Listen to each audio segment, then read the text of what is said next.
Hello बच्चों, नमस्कार। पिछले क्लास में हम लोग प्रश्नावली 1.2 के उदाहरण का 3 नंबर प्रश्न तक देख चुके हैं। तो चलिए आज के क्लास में हम लोग उसके आगे के क्वेश्चन को देखते हैं। आज की क्लास में हम लोग प्रश्नावली 1.2 के उदाहरण नंबर 4 को देखेंगे। चलिए देखते हैं। आप लोग स्क्रीन पर लगे हुए क्वेश्चन को देख सकते हैं।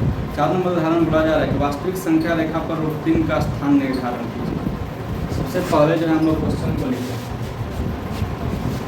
बोला जा रहा है कि वास्तविक संख्या रेखा पर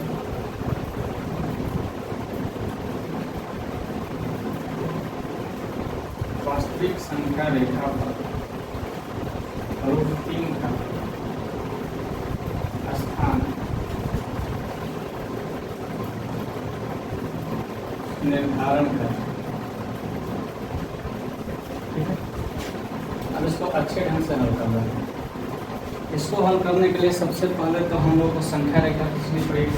तो हम लोग एक संख्या रेखा इस प्रकार से खींच लेंगे।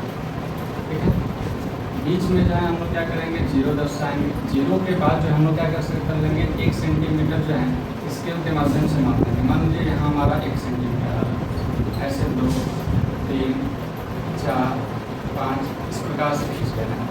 स्केल से माप के ही 1 सेंटीमीटर लेना है, उसको ऊपर की तरफ जो है बढ़ा देना। ठीक है, लंबवत एक रेखा जो है खींच देनी है। 1 सेंटीमीटर का है, मान लीजिए यहाँ से लेकर यहाँ तक 1 सेंटीमीटर। अब आप लोग क्या करना है कि इससे लेके इसको मिला दें। ये हो गया 90 डिग्री का कोण। यहाँ से लेके यहाँ तक 1 सेंटीमीटर, यहाँ से लेके यहाँ तक 1 सेंटीमीटर। इसका नाम दे दीजिए, मान लीजिए इसका नाम OAB है। तो हम लोग क्या करेंगे कि OB का जो मान निकालेंगे, यही हमारे लिए जो है कुछ आएगा। हम लोग इसके लिए पाइथागोरस प्रमेय का प्रयोग करेंगे। देखिए लिखेंगे पाइथागोरस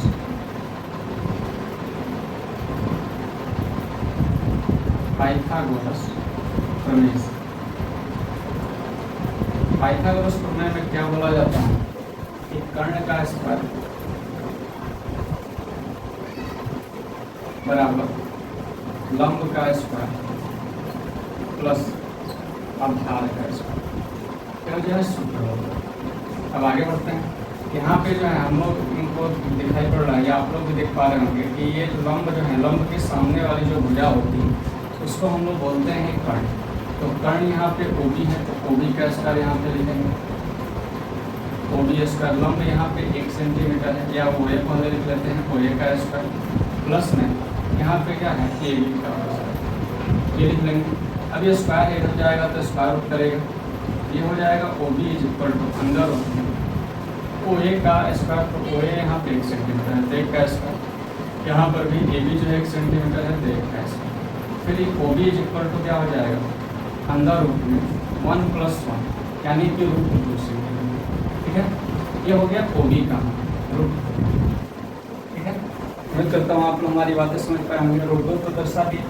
अब हम लोग को क्या करना है कि रूट 2 को तो नहीं दर्शाना है, रूट 3 दर्शाना है। फिर आगे का जो कार्य होगा वो ये करेंगे कि यहाँ पर जो है हम लोग लंब डालेंगे, 1 सेंटीमीटर का जो है आगे बढ़ाएंगे लंब। अब इसको जो है इससे हम लोग क्या करेंगे, मिला देंगे। फिर हमारे पास जो है इसका भी नाम दे देते हैं कि B यहाँ पे C हो गया।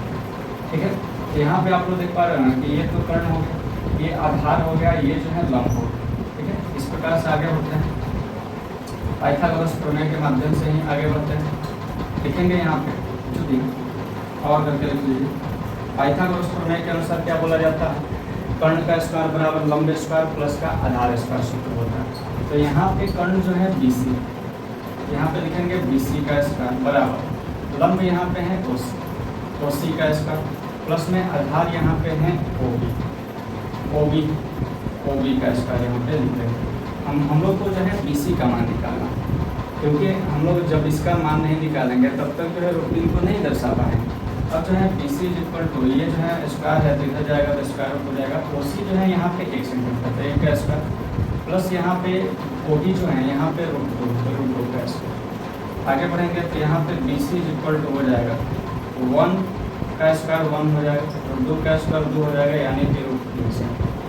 ठीक है, अब यहाँ पे ये क्या हो गया, रूट 3 सेंटीमीटर हो गया। लेकिन इतना तक ये काम समाप्त नहीं हुआ। अब हम लोग को क्या करना है, ये रूट 3 इकाई हो गया। सेंटीमीटर आप लिखे या ना लिखे बात देखिए। अब हम लोग क्या करेंगे कि यहाँ पे प्रकार और पेंसिल को मिला लेंगे। मिलाने के पश्चात यहाँ पे प्रकार की नोट पर रखेंगे, यहाँ पे पेंसिल की नोट। फिर यहाँ से डट डट डट करके ऐसे करके संख्या रेखा पर नोक ला दें। ठीक है, मान लीजिए यहाँ पे आएगा हमारा। ठीक है, तो यहाँ पे जब आएगा ना तो हम लोग क्या करेंगे, यही जो है हमारा वैल्यू हो जाएगा। क्या आप लोग अच्छे ढंग से कर लीजिएगा इसको, जो है आप लोग अच्छे ढंग से अगर करिएगा तो यहाँ पे ऐसे मापिएगा तो माप के जो है ऐसे आएगा, कुछ ऐसे करके डट डट डट। ठीक है, तो लगभग यहाँ पर जो है इसका वैल्यू होगा, यही जो वैल्यू हो जाएगा वो हो जाएगा। उम्मीद करता हूँ आप लोग हमारी बातें समझ पाएंगे। ये जो है हमेशा प्रकार पेंसिल और स्केल की मदद से ही बनेगा। ठीक है, तो आप लोग इसका स्क्रीनशॉट देने कर सकते हैं।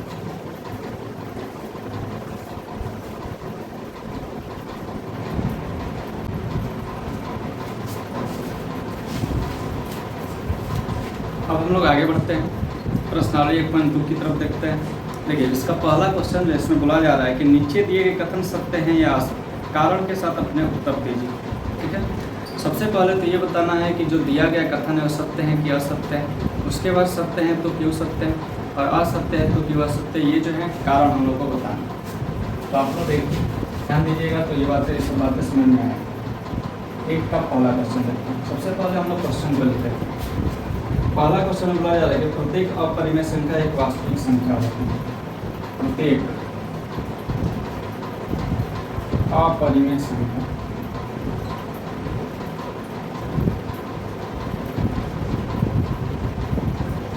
एक वास्तविक संख्या होती है।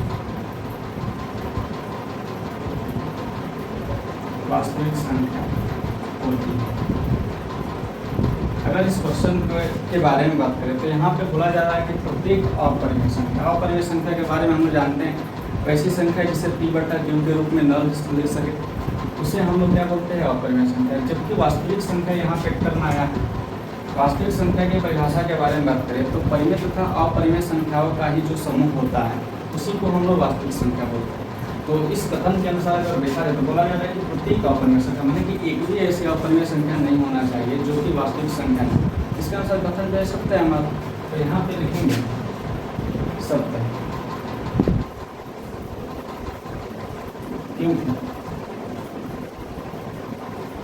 क्योंकि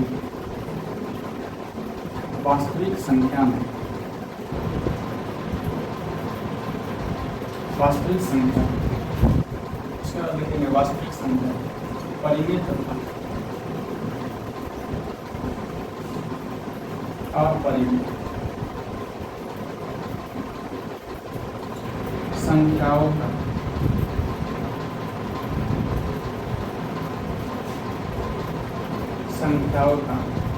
संग्रह होता है। ये जो है हमारा आंसर हो जाएगा। अब 2 नंबर प्रश्न की तरफ। ठीक है, यहाँ पे लिखे हैं कि सत्य है क्योंकि वास्तविक संख्या परिमेय तथा अपरिमेय संख्याओं का संग्रह होता है। ये उत्तर दिया जा सकता है। इसके अलावा आप लोग अलग से भी कुछ उत्तर दे सकते हैं। आप लोग उदाहरण नहीं कर यहाँ पे लिख सकते हैं। अब हम आगे बढ़ते हैं। 2 नंबर क्वेश्चन में बोला जा रहा है कि संख्या रेखा का प्रत्येक बिंदु, संख्या रेखा का प्रत्येक बिंदु, संख्या रेखा का प्रत्येक बिंदु √m के रूप का होता है। √m के रूप का होता है, जहाँ m एक प्राकृतिक संख्या, जहाँ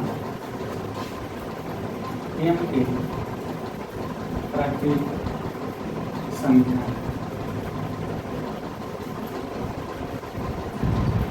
अगर इसका उत्तर देना चाहे तो सबसे पहले एक बार और क्वेश्चन हम पढ़ेंगे। क्वेश्चन बोला जा रहा है कि संख्या रेखा का प्रत्येक बिंदु √m के रूप का होता है।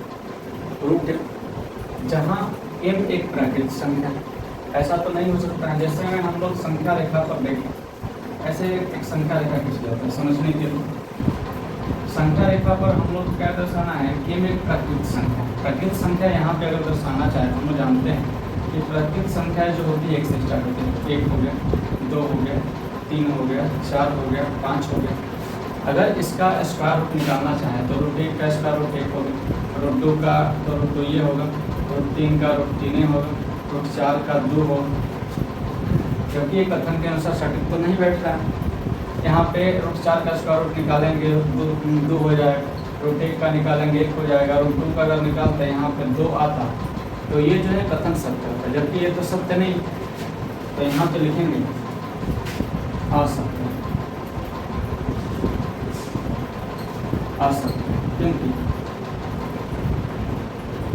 क्योंकि सभी प्रकृत संख्या, सभी प्रकृत संख्या एक पूर्ण वर्ग संख्याएं नहीं होती। ये भी उत्तर इसमें दिया है। अगर हम लोग रूट 1 का निकालना चाहे तो 1 निकल जाएगा, रूट 2 का निकालें और 2 आ जाए, तब इसको बोलते हैं कि ये रूट m के रूप का होता है। जबकि तो ऐसा नहीं।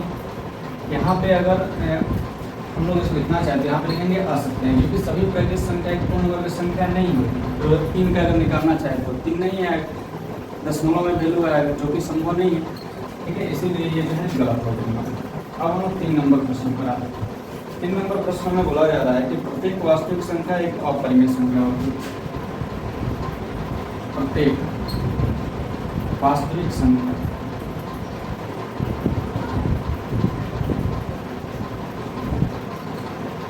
एक अपरिमेय संख्या होती है। यहाँ पे देखिए बोला जा रहा है कि प्रत्येक वास्तविक संख्या, वास्तविक संख्या की परिभाषा जो हम बता चुके हैं। इसमें बोला जाता है कि परिमेय तथा अपरिमेय संख्याओं का संग्रह ही वास्तविक संख्या कहलाता है।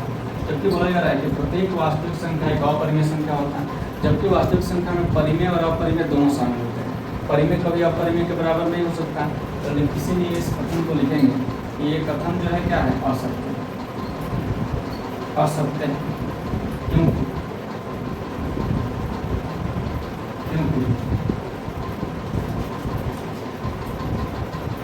एक उदाहरण ले लेते हैं, लिखेंगे 4/5 एक वास्तविक संख्या है, वास्तविक संख्या है, लेकिन एक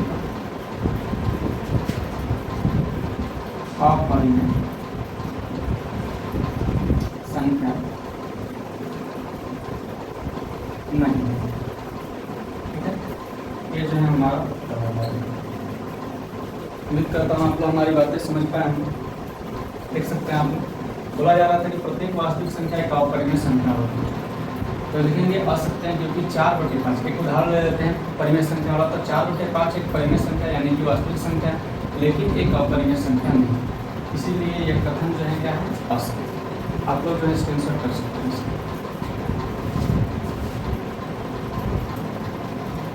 अब हम लोग इस प्रश्नावली का जो है 2 नंबर प्रश्न देख लेते हैं। 2 नंबर प्रश्न जो है आप लोग स्क्रीन पर लगा हुआ है, देख सकते हैं। बोला जा रहा है क्या सभी धनात्मक पूर्णांकों के वर्गमूल अपरिमेय होते हैं?